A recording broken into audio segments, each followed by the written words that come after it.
तो number of person में कहाँ कहाँ पर करता है, नंबर ऑफ पर्सन में। ये थोड़ी सी प्रीलिम्स को निकालने की टेक्निक होती है, क्योंकि एक चीज मैं आपको बताऊं कि जितने भी लोग हैं प्रीलिम्स को बहुत हार्डली प्रिपेयर करते हैं, बहुत हार्डली। सही बताऊं, जो जून का महीना होता है और मई जून का महीना हम लोगों के लिए ऐसा गुजरता है कि समझ में नहीं आता। सांस अटक गई सर। हाँ, तो मतलब सांस अटक गई गले में। सांस अटकती है। और एक बार मैं क्या बताऊं आपको, मेरा एक प्रीलिम्स था एक बार, तो मैं कई दिनों तक नहाया नहीं था। कितने दिन नहीं नहाया था वो मैं नहीं बता सकता, है ना। तो ऐसी हालत हो जाती है उस समय। ठीक है, सोचो मई जून के महीने में नहाना ना। अभी तो चलो ठीक है, अगर कभी कोई प्रॉब्लम हो तो सर्दी जुकाम कुछ भी है तो गैप कर सकते हो, सोचो मई जून में। तो ऐसा अक्सर होता है, आपके साथ भी होता होगा। बट आप लोग थोड़ा सा मतलब लोकल एरिया में रहते सब हैं। परसेंटेज में ज्यादातर तो करेक्टिव होते हैं, ज्यादातर जो आंकड़े तो मैं देंगे कह रहा हूँ गवर्नमेंट। परसेंटेज में ज्यादातर करेक्ट होते हैं, और कुछ परसेंटेज या कुछ नंबर्स ऐसे होते हैं, जैसे मान लीजिए सीधी क्वेश्चन उन्होंने दे दिया कि how many member in name, है ना, नॉन अलाइन मूवमेंट। तो उसमें एक ऑप्शन रहेगा, उसमें 45, है ना, ऑल मेंबर ऑफ यूएनओ। तो ऑल मेंबर भी तो नहीं हो सकते, 45 भी नहीं हो सकते, है ना। तो इस समय जो मेंबर है 118 या 19 है। तो मेरा कहने का मतलब है कि आपसे एग्जामिनर वो पूछेगा जो आपको आता है। ठीक है, ये बिल्कुल आप निश्चिंत होकर रहिए प्रीलिम्स के लिए। और बाकी जैसे दूसरा चौथा क्वेश्चन था, ये तो इजी हो गया होगा आपका, है ना। सर इसका ए होगा। हाँ, इसका ये होगा क्योंकि ये 65 है ना। और यस सर। बाकी तो ठीक है, हम संडे को इसको डिस्कस करते हैं। संडे या सैटरडे को। चलिए आज सर का समझ में आ जाएगा हाँ, बाकी लोगों को मैसेज नहीं मिला क्या क्लास का 2 बजे का? सब गायब हैं। चलिए कोई नहीं, ठीक है। एक है इसमें अभी न्यूज में है, वो है पराक्रम दिवस। पराक्रम दिवस, ठीक है, पराक्रम दिवस। तो इसको आप समझिए कि ये क्या है, कुछ बता सकते हैं? सर आर्मी रिलेटेड कुछ होगा। आर्मी रिलेटेड कुछ होगा। हाँ, ये बात तो ठीक है। अभी देखो कि क्वेश्चन आपका प्रीलिम्स में ये बनेगा कि पराक्रम जो दिवस है वो किसके रेस्पेक्ट में या किसको डेडिकेट करके सेलिब्रेट किया जाता है ना। किया जाता है नहीं, किया जाएगा, that was first time. Okay, Indian government, है ना, government of India, government of India decide to celebrate, ठीक है, डिसाइड टू सेलिब्रेट, है ना, decide to celebrate the 121st birth anniversary of Netaji Subhas Chandra Bose as the Parakram Diwas. ठीक है, तो 125th बर्थ एनिवर्सरी किसकी? सुभाष चंद्र बोस। ठीक है, सुभाष चंद्र बोस। तो ये चीज ध्यान रखना है, सुभाष चंद्र बोस की जो वर्ष एनिवर्सरी है उसको मनाया जाएगा। दैट डेट इज 23 जनवरी। ये बात ध्यान रखना है, 23 जनवरी। तो पराक्रम दिवस फर्स्ट टाइम, पराक्रम दिवस उनका जन्म क्या सर? है। आप जन्म सर सुभाष चंद्र बोस का? हाँ, तो 23 जनवरी को सुभाष चंद्र बोस का जन्मदिन है और 125वां जन्मदिन है। 125 125वां जन्मदिन है सुभाष चंद्र बोस का। उसी के रेस्पेक्ट में भारत सरकार ने 23 जनवरी को पराक्रम दिवस मनाने की घोषणा की है, अनाउंसमेंट किया है। ठीक है, और हर साल ये मनाया जाएगा, एवरी ईयर। तो ध्यान रखना है एवरी ईयर मनाया जाएगा टू इंस्पायर या to aware about freedom struggle of India.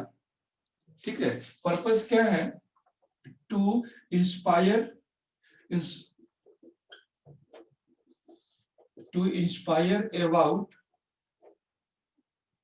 About freedom struggle of India. ठीक है, फ्रीडम स्ट्रगल ऑफ इंडिया, वो बहुत सारी चीजें आप समझ सकते हो।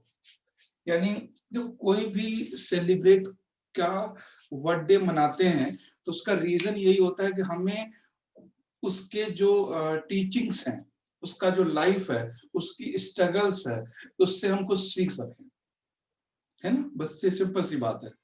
तो बाकी तो इससे ज्यादा क्वेश्चन नहीं बनेगा।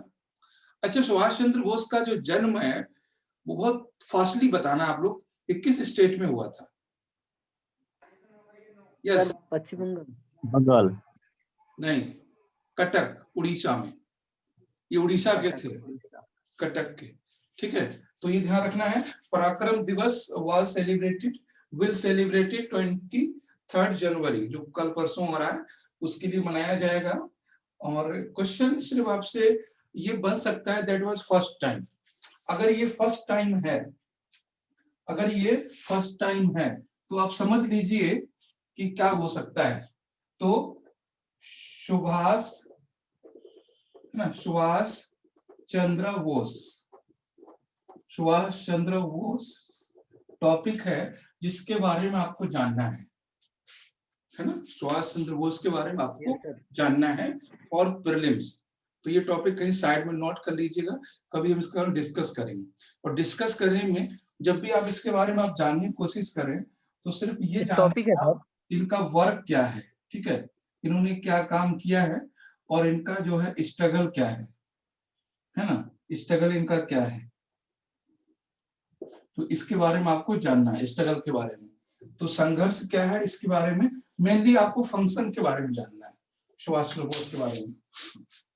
कभी आपसे नहीं पूछेगा यूपीएससी कि कौन सा स्टेट है, कौन सी डेट है, कहाँ मारे गए, बट वही आईएनए के बारे में इससे पूछेगा आपको। भगत सिंह, जो सुभाष चंद्र बोस ने आईएनए की स्थापना की, उसके बारे में बात करेंगे। ठीक है, तो मेन क्या है कि 23 जनवरी को थोड़ा सा याद रखना है, और इससे रिलेटेड जो बैकग्राउंड है वो है सुभाष चंद्र बोस को स्टडी करना है फॉर यूपीएससी प्रीलिम्स 2021। ठीक है, नेक्स्ट हम बात करेंगे यहाँ पे, और एक टॉपिक है यहाँ पे, रिटले प्रोजेक्ट। रिटले प्रोजेक्ट शुरू किया गया, ये जो टॉपिक है एआईआर टॉपिक है, ये एआईआर का। ठीक है, रिटले प्रोजेक्ट।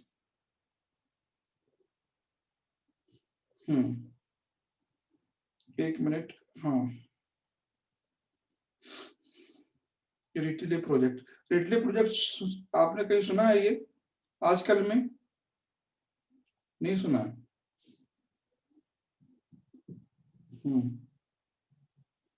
ठीक है, देखते हैं। देखिए,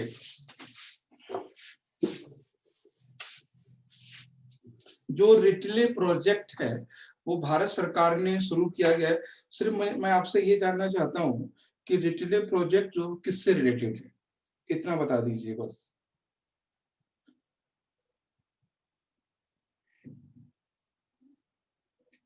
अभी इसके बारे में कुछ शायद मीडिया में बहुत कम इंफॉर्मेशन आई है, लेकिन ये डीडी न्यूज में दिया हुआ है, डीडी न्यूज में दिया हुआ है। ठीक है, देख लीजिए शायद।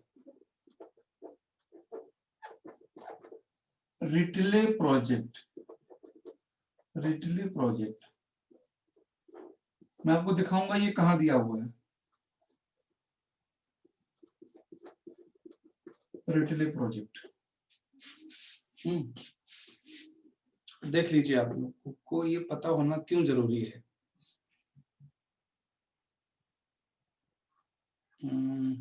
ठीक है, अभी मैं आपको दिखाता हूँ ये कहाँ पर दिया हुआ है, तो समझ में आएगा आपको ये है क्या। एक मिनट, ठीक है, मैं स्क्रीन शेयर कर रहा हूँ, उसको देखिएगा।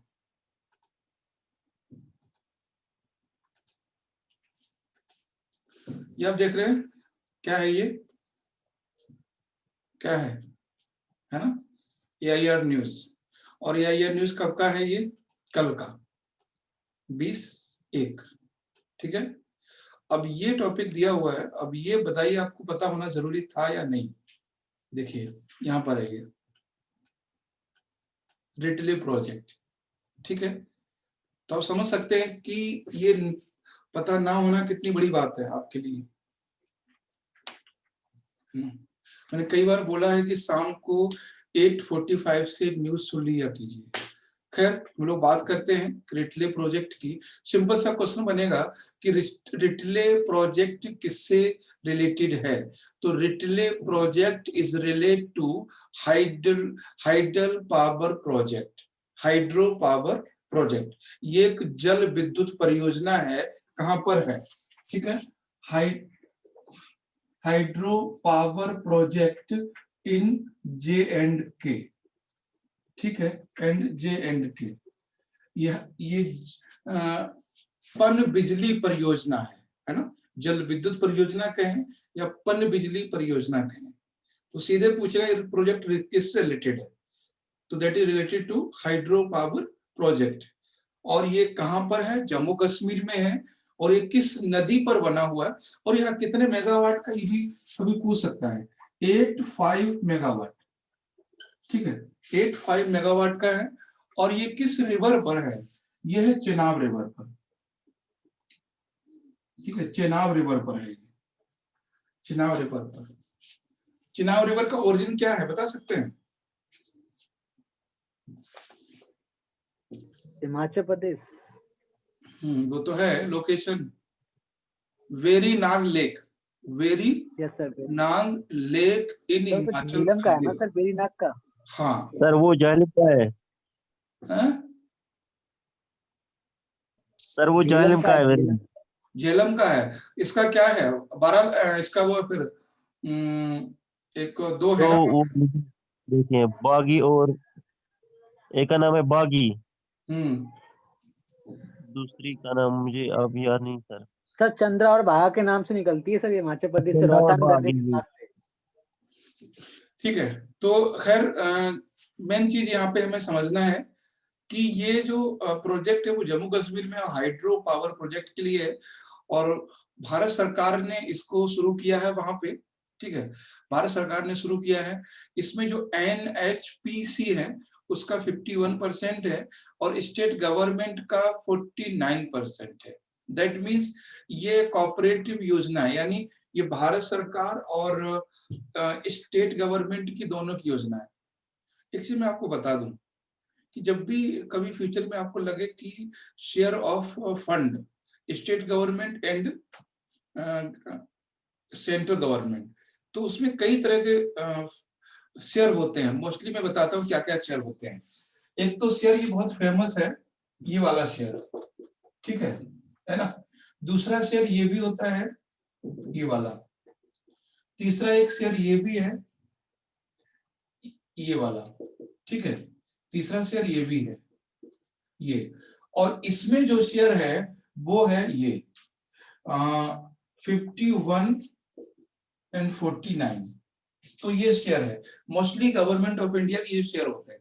और ज्यादातर शेयर ये वाला होता है, ज्यादातर शेयर, ठीक है। तो ये सारे शेयर है मोस्टली। और मैं आपको बता दूं थोड़ा सा, एक इसको नोट कर लीजिएगा। अगर कोई ऐसा प्रोजेक्ट है जिसमें स्टेट ज्यादा इन्वॉल्व है, उसमें ये होगा। और जो कोई ऐसा प्रोजेक्ट है जो बड़ा प्रोजेक्ट है, जैसे मान लीजिए मनरेगा है ना, मनरेगा है, या फिर माउंटेन रीजन में कोई प्रोजेक्ट चलाना है, या कोई नॉर्थ ईस्ट रीजन, जैसे मान लीजिए कोई एक ऐसा प्रोजेक्ट है जो हम नॉर्थ ईस्ट में चलाना चाह रहे हैं मिजोरम के लिए, या मान लीजिए सिक्किम के लिए। तो सिक्किम और मिजोरम बहुत ज्यादा प्रॉस्पर नहीं है, तो how can pay that 40 and 60, वो नहीं पे कर सकते हैं, ठीक है। 25 एंड 75, तो ये इतना कैसे पे कर सकते हैं। तो ऐसा कोई प्रोजेक्ट या ऐसा रीजन जहां पर जो जो स्टेट सेंट्रल गवर्नमेंट के सामने ऐसा स्टेट है जिसकी बैंक कैपेसिटी या प्रॉस्पेरिटी या डेवलपमेंट उतना ज्यादा नहीं है, तो वो ये रेशियो रहता है। इसे बड़े प्रोजेक्ट पे, for education, for infrastructure, for development, है ना, फॉर स्किल, तो इसमें ये रेशियो रहता है ज्यादातर, ठीक है। मगर इसमें जो रेशियो है वो ये है, तो ये बहुत काम आएगा आपके, ठीक है, बहुत काम आएगा। कभी भी माउंटेन स्टेट, कभी भी ट्राइबल स्टेट, कभी भी अंडर डेवलप स्टेट में जो शेयर है वो 60-40 का नहीं होगा, 49 और 51 का नहीं होगा, है ना। उसमें वहां पर 90 और 10 का होगा। 90 और 10 समझ रहे हो क्यों? ये सबको समझ में आ रहा है? गुड्डू, ये समझ में आ रहा है मैं क्या लिख रहा हूँ यहाँ पे? यस सर, 75, सर, 60, 90, डाउट लगा है 51 सर। सेंट्रल का है। हाँ, क्या डाउट है? तुम्हें भी डाउट हो? मैं बताओ। सर डाउट है सर, ये 90-10 में सर क्या है ये समझ रहे हो ये वाला? सर? वो भी नहीं समझ रहे हैं सर। वही तो पूछना चाहिए, यही तो बात है। मतलब इसका ये हम ये कह रहे हैं सर इसमें कितना योगदान है इसमें सेंट्रल का, इस प्रोजेक्ट में, रिटले प्रोजेक्ट में? ये है 51.49। हाँ, तो देखो गुड्डू, ये जो हमने लिख दिया ना, हमने लिखा कि 75, मतलब है अगर कहीं पर 100 रुपए खर्च करने हैं तो 75 करेगी भारत सरकार और 25 करेगा वो स्टेट। ऐसे ही यहाँ पर था 60, मतलब 60 भारत सरकार करेगी और 40 वो स्टेट करेगा। यहीं पे हमने लिखा 90 और ये 10, यानी 90 जो % है, 90 रुपए भारत सरकार खर्च करेगी और 10 रुपए स्टेट करेगा। सेम चीज यहाँ पे थी 51 और ये 49। तो ये जो है वो केंद्र सरकार का खर्च है और ये राज्य सरकार का खर्च है ना। क्या क्या में करेगी सर वो सर बताइए सर। 60% है जो केंद्र सरकार क्या चीज में करेगी, 10% है जो हाँ, सरकार क्या चीज में करेगी? देखो मान लीजिए कि ये जो रिटले प्रोजेक्ट है, रिटले हाइडल पावर प्रोजेक्ट बन रहा है जम्मू कश्मीर में, किश्तवाड़ जिले में, ठीक है। तो जो हाइडल यानी जल विद्युत परियोजना बन रही है जम्मू कश्मीर में और चिनाब नदी पर, ठीक, इस परियोजना में जितना भी खर्च आएगा उसका 51% भारत सरकार देगी और 49% जम्मू कश्मीर सरकार देगी। ये है, समझ गए आप? यार सर अब दिक्कत नहीं है सर। ओके। हाँ, सभी में वैसा ही है, सेम है। कभी कभी भारत सरकार 90% देती है तो राज्य से 10% देती है कुछ योजनाओं में, कुछ योजनाओं में 60% और कुछ योजना में 75%। लेकिन ये ध्यान रखना, हमेशा केंद्र सरकार का जो वेटेज है वो ज्यादा होता है हमेशा। जो एक इसके टॉपिक का जो मेन पॉइंट ये मैं बताना चाह रहा था कि अगर कोई माउंटेन स्टेट या ट्राइबल स्टेट है तो उस स्टेट में शेयर बहुत कम रहता है, मिनिमम, कभी 49, 51 का नहीं रहेगा। आगे ध्यान रखना है, ठीक है Altaf? Clear? Okay sir. Hmm, sir Chandra Zojila से निकलती है ऑरिजिन उसका, हाँ, चंद्रा जोजिला, और भागरे का बारचला से निकलता है। हाँ, बारालाचा से, हाँ, बारालाचा से। ठीक है। तो ये है। और अच्छा, बाकी लोग शायद प्रॉब्लम हो रहा है ज्वाइनिंग होने में। तो 2 टॉपिक हुए हैं, पराक्रम दिवस, दूसरा है ये वाला टॉपिक। नेक्स्ट हम बात करते हैं इसमें कि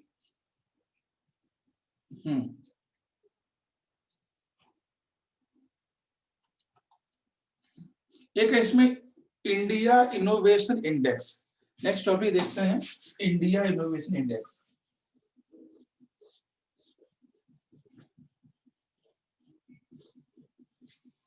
इसमें एक नोट करके बात लिखनी है। क्या लिखनी मैं बता दूंगा आपको। इंडिया इनोवेशन इंडेक्स, ठीक है,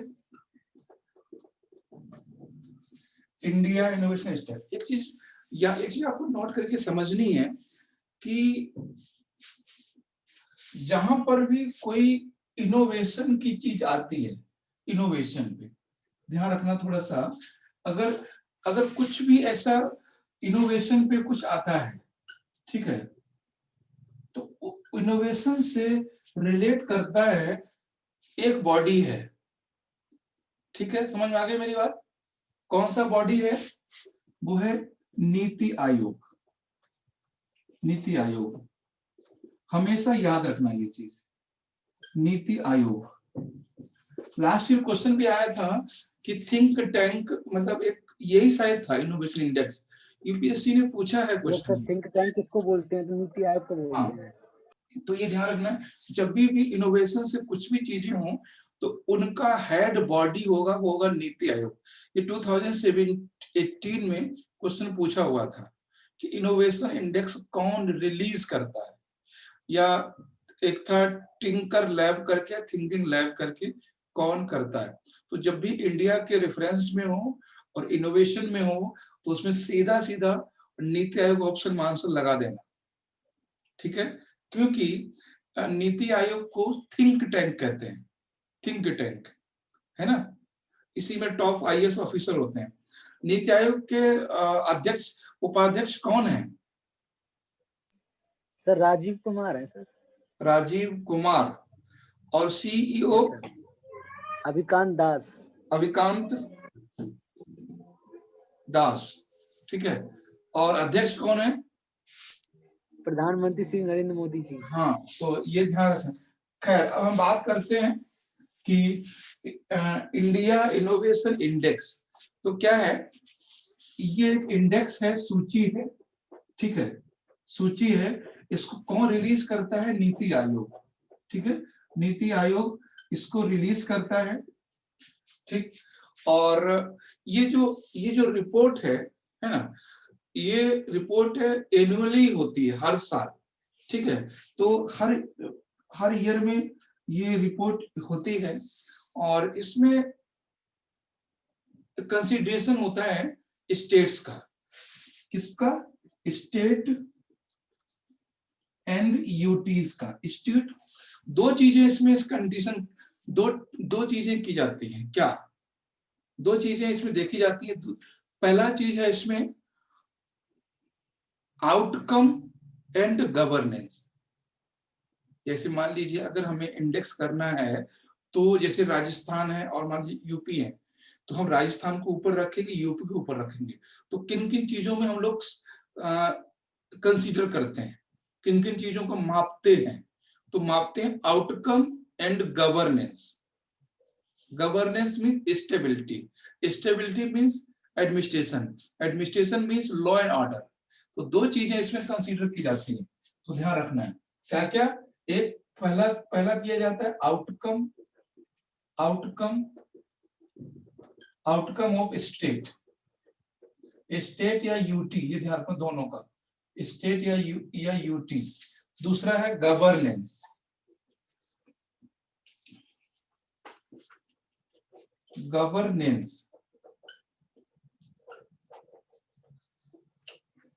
फर्स्ट पॉइंट क्या लिखा आपने सर? ये आउटकम सर। हाँ, आउटकम ऑफ स्टेट, यानी पूरे राज्य ने कितना प्रॉफिट किया है जीएसटी में या अदर किसी में। क्या उसने ज्यादा एक्सपोर्ट किया या इंपोर्ट किया है, यानी उसकी जो बजट है वो कितना सरप्लस में है, उसका जो बजट है वो कितना सरप्लस में है। और दूसरा है गवर्नेंस, ठीक है।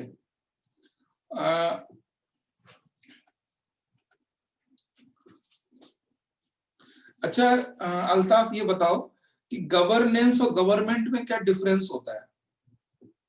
गवर्नेंस एंड गवर्नमेंट में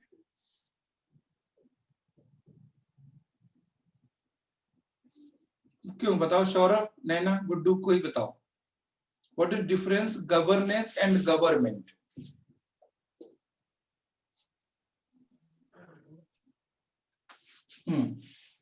देखिए,